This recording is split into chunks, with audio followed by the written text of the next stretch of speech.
Hello दोस्तों, कैसे हैं आप। गाइस, आज की वीडियो काफ़ी काम की होने वाली है क्योंकि गाइस आज की इस वीडियो में मैं आपको बताने वाला हूं कि आप अपना आरटीजीएस का चेक और स्लिप कैसे भरते हैं, और साथ ही साथ ये भी मैं आपको बताऊंगा हम इसका इस्तेमाल क्यों और कैसे करते हैं। गाइस, जल्दी से वीडियो को करते हैं स्टार्ट। सबसे पहले मैं आपको बताता हूँ कि हम इसका इस्तेमाल क्यों करते हैं। जैसे कि हम जब कोई हाउस या प्लॉट खरीद रहे होते हैं तो दूसरे व्यक्ति को पेमेंट करने के लिए हम इसका यूज़ करते हैं। इसमें दो चीज़ें यूज़ होती है, एक तो आपके नाम का चेक यूज़ होगा और आप बैंक में जाके ये स्लिप लेते हैं, और आप इस स्लिप का दो तरीके से यूज़ कर सकते हैं। पहला है NEFT, दूसरा है RTGS। बट अभी हम यहाँ पे RTGS के बारे में बात करना चाह रहे हैं।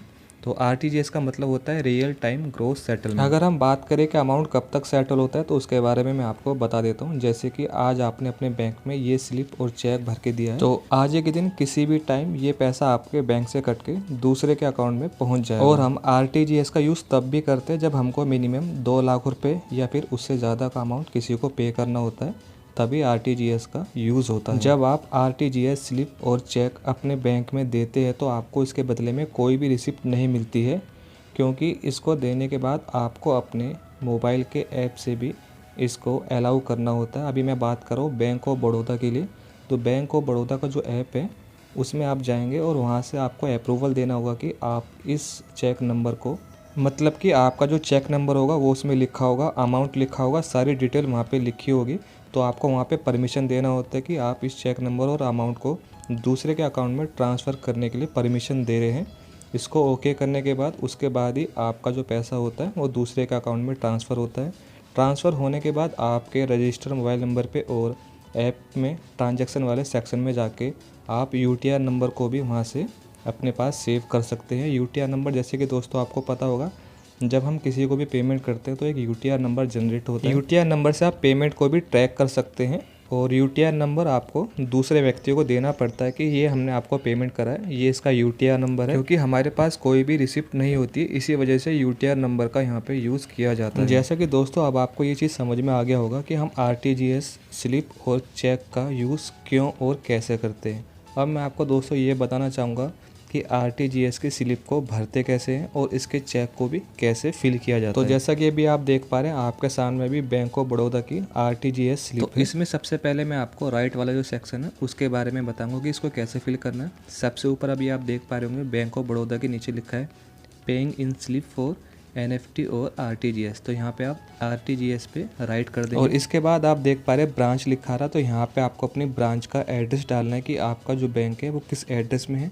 उसके बाद डेट है, आप डेट डाल देंगे, जिस डेट को आप ये स्लिप फिल कर रहे हैं उस दिन की तारीख डाल देंगे, और टाइम ऑफ रिसिप्ट में टाइम डाल देंगे। और इसके बाद जैसा कि आप देख पा रहे हैं for RTGS amount must be for 2 lakh और मोर। जैसे कि मैंने आपको पहले भी बताया था, अगर आप RTGS स्लिप फिल कर रहे हैं तो आपको मिनिमम 2 लाख या उससे ज़्यादा का अमाउंट पे कर रहे हैं, तो तभी आप इसका यूज़ करते हैं। अब आप यहाँ पे देख पा रहे हैं यहाँ लिखा हुआ है सेंडर अकाउंट नंबर, मतलब कि यहाँ पे आपका अकाउंट नंबर आएगा क्योंकि आप सेंडर है, आप दूसरे को पैसा पे कर रहे हैं। उसी के नीचे लिखा है नेम ऑफ अकाउंट होल्डर, तो यहाँ पे आपका ही नाम आएगा, जो आपका अकाउंट में नाम दिया हुआ है वही नाम आप यहाँ पे फिल कर देंगे। उसके नीचे RTGS पे राइट कर देंगे और लिख भी देंगे RTGS। इसके बाद फेवरिंग और बेनिफिशियरी नेम, मतलब कि जिसको आप पैसा पे कर रहे हैं उसका नाम आएगा, और उसके नीचे है रिसीविंग बैंक नेम, तो उस बंदे का यहाँ पे बैंक का नाम आएगा। जैसे कि मैंने यहाँ पे लिखा हुआ है पंजाब नेशनल बैंक, और रिसीविंग ब्रांच नेम में उसके बैंक का एड्रेस आ जाएगा कि उसका बैंक किस एड्रेस पर है, वो सारा एड्रेस यहाँ पे फिल कर देंगे आप उसके चेक पे डिटेल देखने के बाद। इसके बाद रिसीविंग ब्रांच IFSC कोड,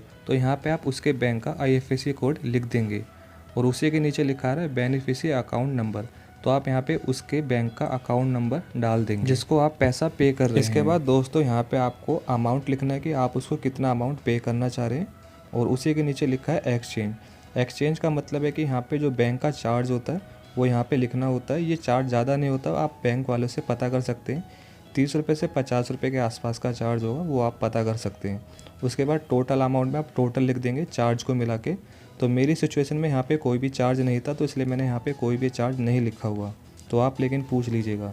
इसके बाद टोटल अमाउंट इन वर्ड, तो यहाँ पे आप इस तरीके से लिख देंगे 5 लाख ओनली। इसके बाद दोस्तों दोबारा से आपको अकाउंट नंबर डालना होगा बेनिफिशियरी का, जिसको आप पैसा पे कर रहे हैं उसका अकाउंट नंबर आ जाएगा। इसके बाद आप नीचे में राइट में देख पा रहे हैं यहाँ पे आपको अपना अकाउंट नंबर डालना है कि ये पैसा जो डेबिट होगा वो किस अकाउंट से होगा।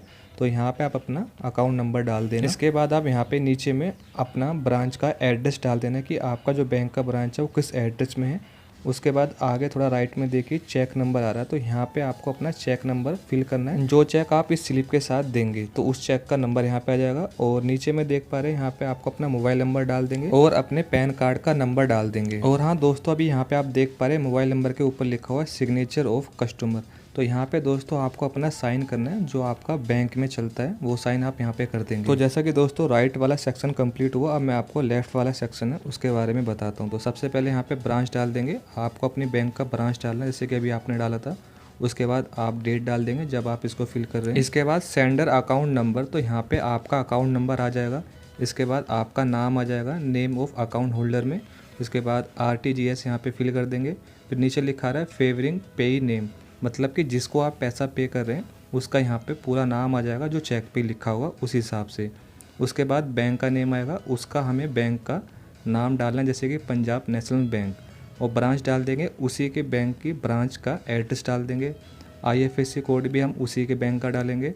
और बेनिफिशियरी अकाउंट नंबर, मतलब उसी का ही अकाउंट नंबर यहाँ पे फिल कर देंगे।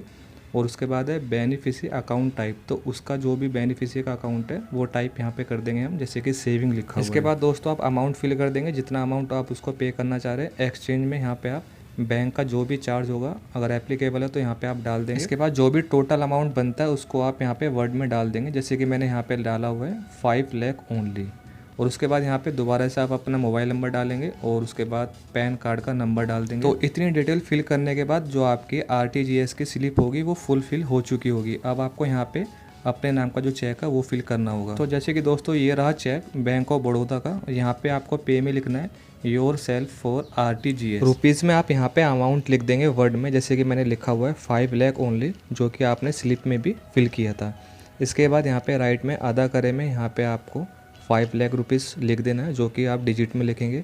इसके बाद नीचे में आपका साइन हो जाएगा और ऊपर में आपका यहाँ पे डेट आ जाएगी जिस दिन आप इस चेक को फिल कर रहे हैं। और अभी आप नीचे में लेफ्ट साइड में देख पा रहे हैं चेक का नंबर लिखा रहा है, इसमें लिखा है 000004। तो ये इसका चेक का नंबर है। तो ये चेक नंबर आपने स्लिप में भी फिल किया था, तो ये आपको वहाँ पे डालना पड़ता है। और अब आप चेक के पीछे उस बेनिफिशियरी का नाम, account number, IFSC code, amount, जितनी भी ज़रूरी डिटेल होगी वो पीछे आप वहाँ पे लिख देंगे और साथ ही साथ कॉर्नर पे आप अपना साइन कर देंगे। इसके बाद आप फाइनली चेक और स्लिप को अटैच करके बैंक में जमा कर देंगे। उसके बाद जिस समय भी वो बैंक की तरफ से वेरीफाइड हो जाएगा तो आपके रजिस्टर्ड मोबाइल नंबर पे UTR नंबर आ जाएगा। तो दोस्तों इतना ही था वीडियो में। मुझे उम्मीद है कि आपके जितने भी डाउट होंगे RTGS चेक और स्लिप को लेके वो सारे क्लियर हो गए होंगे। फिर भी मन में कोई डाउट रह जाता है तो आप कमेंट के थ्रू पूछ सकते हैं। तो फिर मिलते हैं दोस्तों हम आपसे नेक्स्ट वीडियो में।